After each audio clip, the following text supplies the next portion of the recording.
afternoon, everybody. I'm Venkat from Grocurv. Welcome to our session today. I have the pleasure of introducing Akash from Hive Minds. Hive Minds is one of the more prominent digital marketing agencies on our platform. He's going to talk to you about winning at D2C by mastering digital. Akash, thank you for your time. Over to you. Have a great session. Thanks, Venkat. So I think it's a very exciting session, and I'm very happy to be a part of it. Winning at D2C by mastering which platforms like Facebook and Google have introduced. We will also talk about different strategies which winning D2C businesses are taking these days. So thank you everyone for the participation. And I have a presentation with me. I'm going to walk through the presentation. And at the end of the session,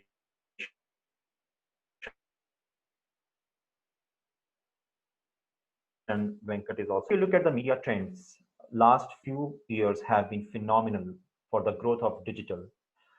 2 years back, the contribution of digital was around 18%, which today has increased to around 23%.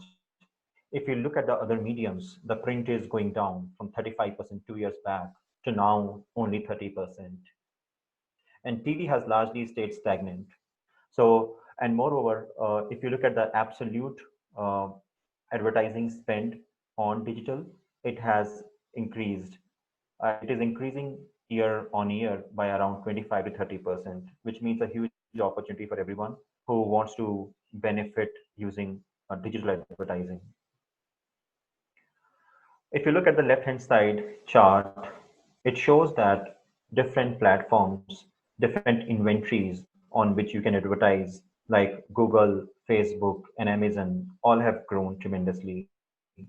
However, the growth of Google and Facebook has largely stayed stagnant in the last 1 year or so. With respect to Amazon, the Amazon is growing much faster as compared to Google and Facebook, especially in India. And now, because Google and Facebook realized that they are lagging behind Amazon and they wanted to create some solutions for players like you so that you can use even Google and Facebook for e-commerce solutions and for transaction orientation. Because right now, Amazon has a market share of around 37.7% for e-commerce sales, while people are still spending on digital advertisements, not necessarily directly for e-commerce sales, but can be for branding and for some other purposes. There has been a clear uh, uh, clarity that videos are taking a larger share of advertising spends. 30% of advertising spend today is contributed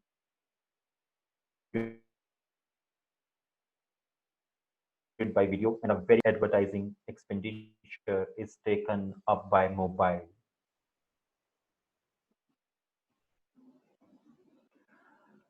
Identifying digital marketing potential based on intent. So what we typically do is, as we start to identify how much is the potential business opportunity for any kind of business, whether you are in healthcare or you are in food delivery or you are in beauty business, if you are a niche product or even if you operate in a niche geography, it is so important to understand what is the overall market potential that you have at your hand. We leverage in-house tools and we also leverage third-party tools like SimilarWeb, SEMrush, SpyFu, in addition to Google Trends and Google Keyword Planner, which are basic tools, to identify by doing a very deep and exhaustive research orientation how much is the opportunity lying in front of you. And that is going to be the first step when you start and identify the overall potential for your business. Just case in point, in this case, we have identified like the potential for generic searches. If you look at it, India generic searches is around 9.3 million, and And in India, generic searches, overall generic searches, which are happening in tier one demography, is around 3.1 million, which is around 30% of the overall generic searches. What it shows is that if you target tier 2 and tier 3 geographies, even then you have a substantial play in the market.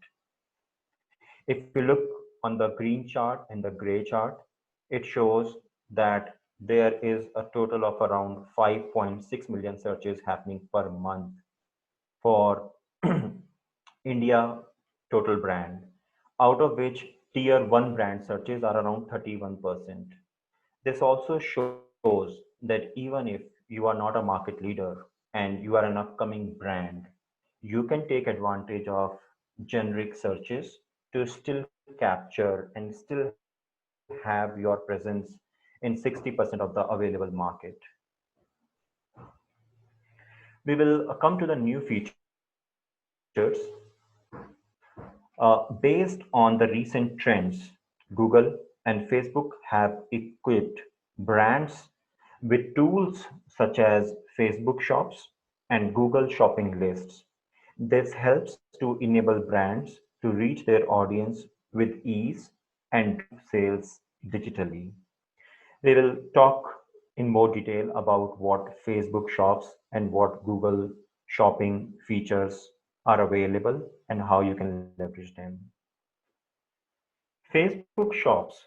So, Facebook Shops is a mobile first shopping experience where brands can easily create an online store on Facebook and Instagram for free.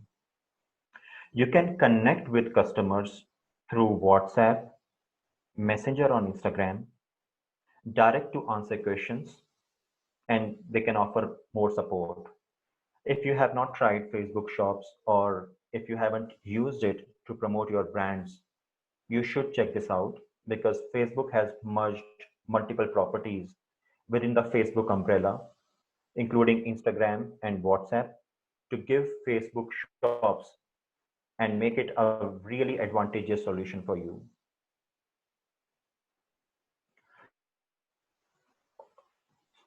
Good news for each one of you, it's now free to sell on Google. Apart from the existing Google Shopping ads or PLAs, Google has recently enabled brands to list their products on Google Shopping for absolutely free. So search results on Google Shopping tab will consist primarily of free listings, regardless of whether you advertise on Google or not. Now, the catch is that all Google based retailers can expect to see these free listings begin to go live. And Google intends to expand these listings globally throughout 2020. These features will also be available in India very soon. So I would request you to be totally ready because merchant center listing, cataloging, product SEO, etc. is required to be done right now by you. So you have to make yourself totally prepared as in when this feature is rolled out in India while doing all these things like merchant center listing, cataloging, and product SEO. Drive results with direct response solutions on YouTube. Now you can make your video ads as your new storefront. What you can do is that you can drive brand awareness and omni-channel sales through video ads. You can sync your Google Merchant Center feed to your video ads.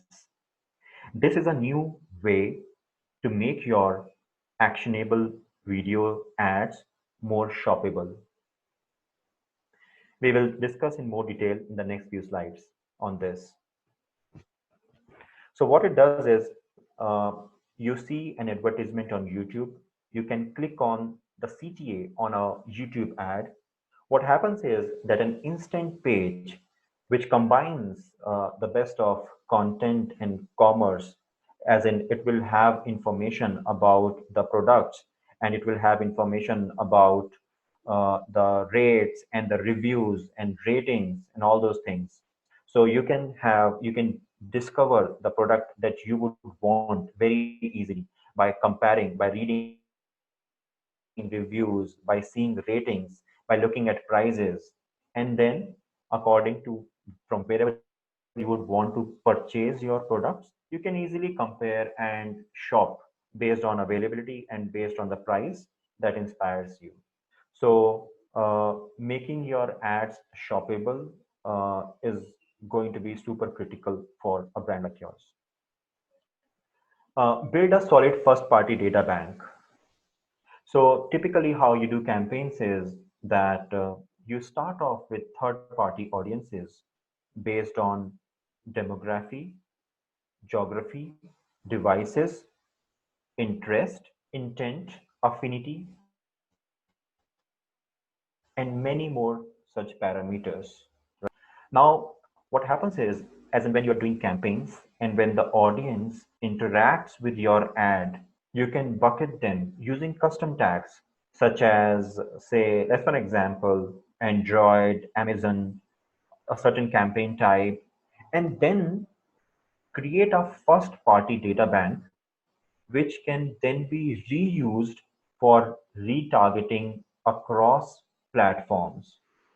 And that is going to be super critical for you to build a solid first party data bank and use and leverage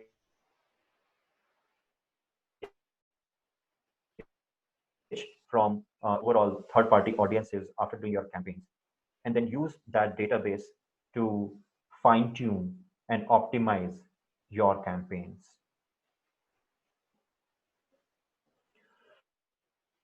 What we have seen is that D2C categories show a very high advertising volume. Spaces such as food, personal care, hygiene, clothing, you see a lot of clutter. So many advertisements going on from different brands. What is happening is that performance channels are getting saturated. Channels such as Google AdWords or even Facebook, a lot of people are trying to use these platforms to push heavy advertising on them. This also means that the next phase of growth for D2C and search. What we recommend is that what we have seen is that programmatic CPMs are still around 20 to 30% cheaper as compared to pre-COVID levels. However, CPCs on Google and Facebook have varied depending upon the industry that you operate in, but CPMs for programmatic have largely stayed lesser than what they used to be before COVID era. In US, around 10 to 20% of the overall ad spends by D2C brands is happening programmatically. So we would also suggest you to consider programmatic in your marketing mix and to also allocate a certain portion of your overall media budget, not just for transactions, but also for brand building. This also helps in multiple ways. The first, second, and the third party data, the re-engagement that you can manage to do with programmatic also helps you to convert traditional commodity buyers into digital buyers. So if you have, say, first party data of people who would go to malls, and then if you would target those people through programmatic, your brand can have an opportunity to convert those offline buyers who usually shop from malls to shop through your brand online. That's possible. Also, individualized campaigns with contextual targeting is possible through programmatic. And for those brands which are targeting a slightly upscale type of audience, like the kind of audience which watches OTT and which also comes on premium inventory, because such premium publishing inventory is available on programmatic. So this can be a preferred choice of your media mix. We have seen great effects on branding campaigns through programmatic with a few of our clients like Zoomcar and also a few e-commerce clients in the past. Also, for those businesses which thrive on premium audience, you should definitely consider programmatic because it can result into some really good results. Google shopping optimizations. What you should also do is that in your Google shopping play, you should optimize for title, description, and product type to rank for prime keywords. Usage of smart shopping campaigns with a right return on advertising spend will offer you huge benefits. Like for a gifting based title, change to rank for gifting search terms. So you should make such tweaks depending upon what product you are selling. Dynamic remarketing based on user behavior. So now, as a marketer, you would have a constraint on your market budgets, and you have to utilize your budgets to the best effects. Dynamic remarketing can help intelligently and effectively reach out to your audience depending upon the depth of their interaction with your transaction funnel. You have to see till what level in your transaction funnel a user has come. Depending upon what you think and how much you want to spend on your marketing budgets, you should decide if you would want to target a person who has gone deeper into your transaction funnel, if you are aiming for conversions, or if you are just aiming for branding. Maybe you can target those users as well who have not gone as deep into your transaction funnel, but you would want them to again look at your services. Using first party data, you should retarget to users more efficiently by displaying product ads based on your users' interest across all platforms. We have noticed that dynamic remarketing ads convert 2x better than generic remarketing ads. These are the some of the creatives that we did for Fly Dubai, and for them, dynamic remarketing really works very well. Short video format explosion.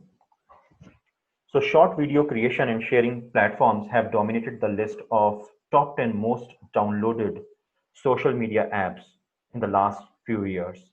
Now, with the banning of TikTok, a lot of alternatives, Indian alternatives, they have come up. Some of them are listed here.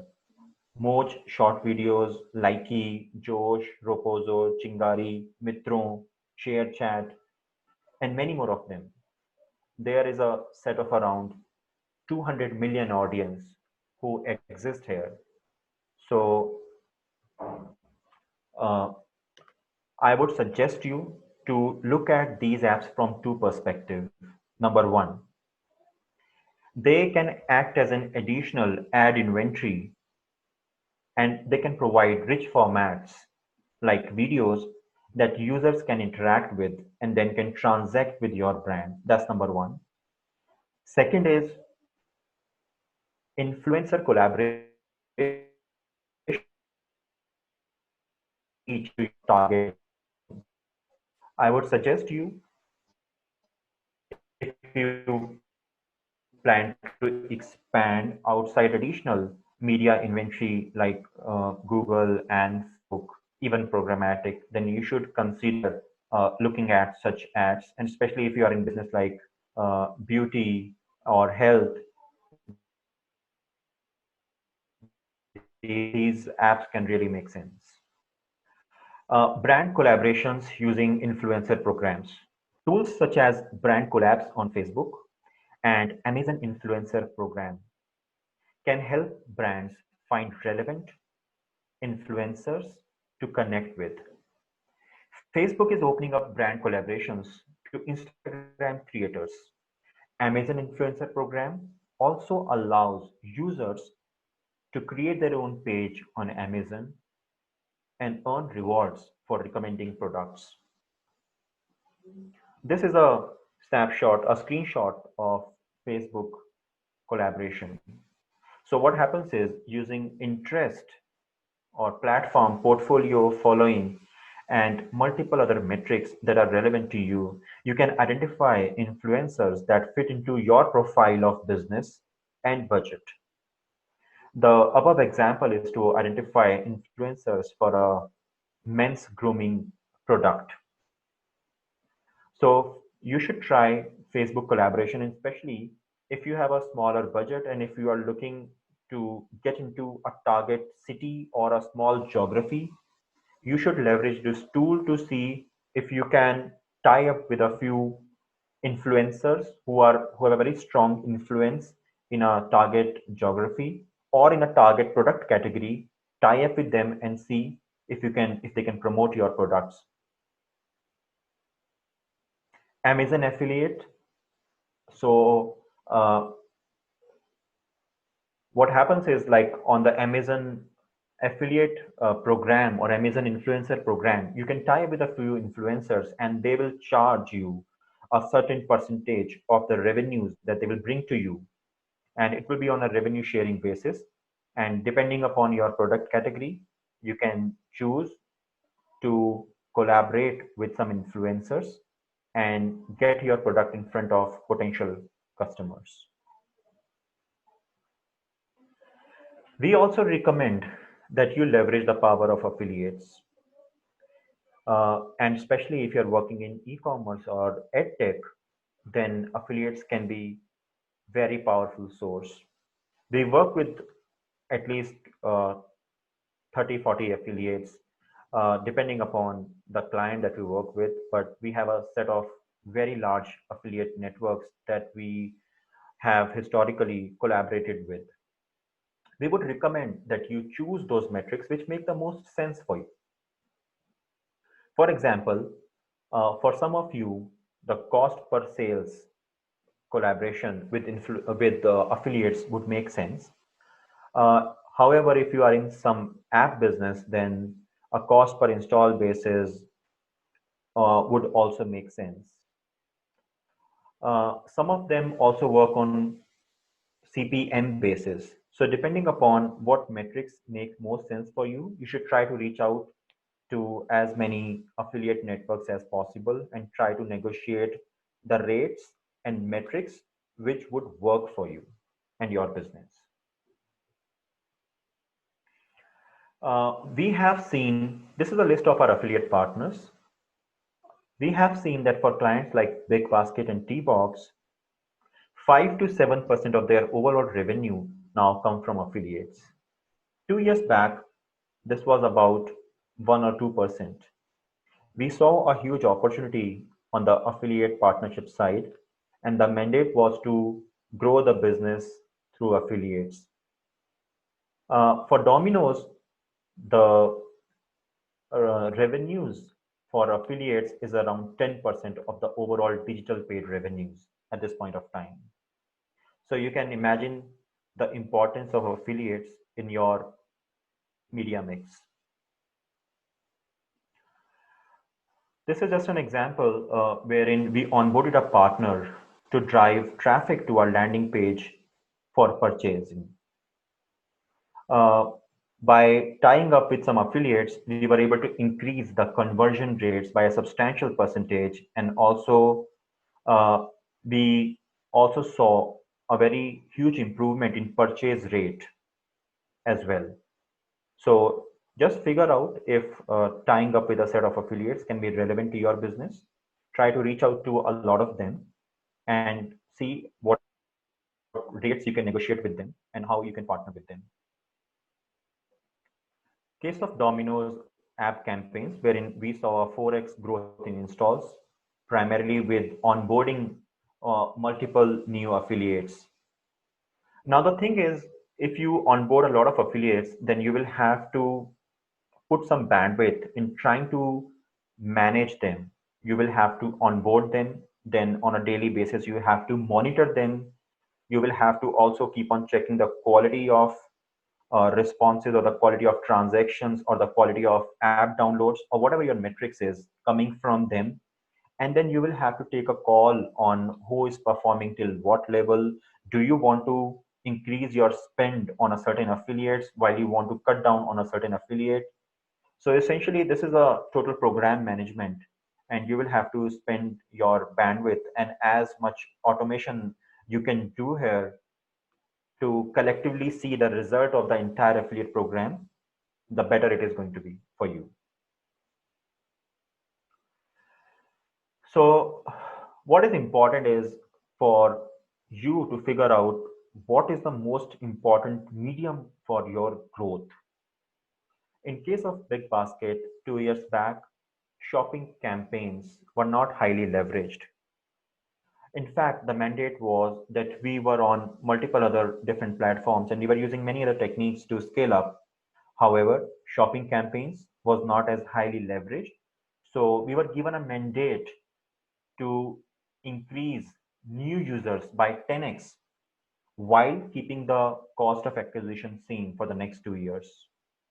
By the usage of smart shopping campaigns, things like automation of shopping feeds in GMC, maintaining industry-wide best feed approval rate to the tune of 99%, and doing some smart things like location-specific and device-specific strategies based on availability for maximum return on investments, we were able to offer huge benefits through shopping campaigns. So I would suggest you to look at what technique, what platforms, what channels, what type of campaigns you have tried, you want to try, and probably which haven't worked as well till now, but you see a huge potential, and then fix those levers which are specific for your business. This is an example of it's also very important for you to have a very differentiated brand identity on your social media handles. We do things like moment marketing. We set up a calendar at the start of the month, at the beginning of a month, and then we try to put this in front of our social audience. It really helps to engage, communicate, and talk to your audience because it helps your brand to stay relevant in minds of your target audience. Now, a very important part is how much do you want to invest in content production versus how much do you want to invest in content dissemination. It really depends upon what stage of evolution or what stage of brand development you are at. If you have a huge set of followership, then it's great to invest very heavily on high-end content production because you have a already existing audience who would consume whatever you make. However, if you are just starting your brand or if you have say less than 5,000 or 10,000 followers on social media, then rather than spending too much energy on very high quality content production, uh, or video production, the most important part will be to put a higher proportion of that budget into content dissemination because you would want to reach out to as many audiences possible. And organically, if you do not use boosting, you can just reach out to 5 to 10% of the entire audience. So you have to take a call on how much budget you would want to put in content production versus content dissemination, depending upon what stage you are. Just an example of a few more things that you can try on social channels. You can check out pages of Big Basket and Sonata and a couple of more because these are award-winning campaigns, and this will help you to also get some ideas in terms of what type of content you can produce. It's also very important for you to constantly engage with your audience. Like in the case of Cloud9, they had a very huge set of followers, an active audience base of around 1 million people. However, many of them were dormant. What we did was we tried to bring experts on Facebook and on Instagram Live. We tried to connect audience with experts. Audiences would ask questions from the experts. Experts would answer them, consult them, and that created a sense of an affinity for the brand, even from those audiences, users, which were getting dormant. So it's very important for you to constantly engage with your audience and stay relevant in their minds. This is about how you can leverage the UGC content for your brand promotion. So try to come up with activation campaigns for your brands and promote those activation campaigns and see if you can get audiences to respond onto your activation campaigns and get engagement there. So if I have to summarize everything, what we have discussed, first thing is review and revisit your SEO. SEO is typically a long-term game or a medium-term lever that you can play with. But if you are operating in a very generic keywords, may not still be on the radar of your competitors. So this can be your market share. You should invest in a very strong content strategy. Leverage a certain content piece, say for your blog, and then use the same to create an emailer or a newsletter or something else like a landing page. So leverage the same content piece, repurpose it into different formats, and try to build a connection with your audience. Utilize shop listings on Google and leverage Facebook shops. Then consider programmatic for reach and frequency and for a more focused campaign. Explore organic reach on short video formats. Partnership with relevant influencers. We talked about Facebook collaboration and Amazon influencer program. And everything starts with evaluating your digital marketing potential. So this is what I had to present from my side. I'm very open to questions from your side.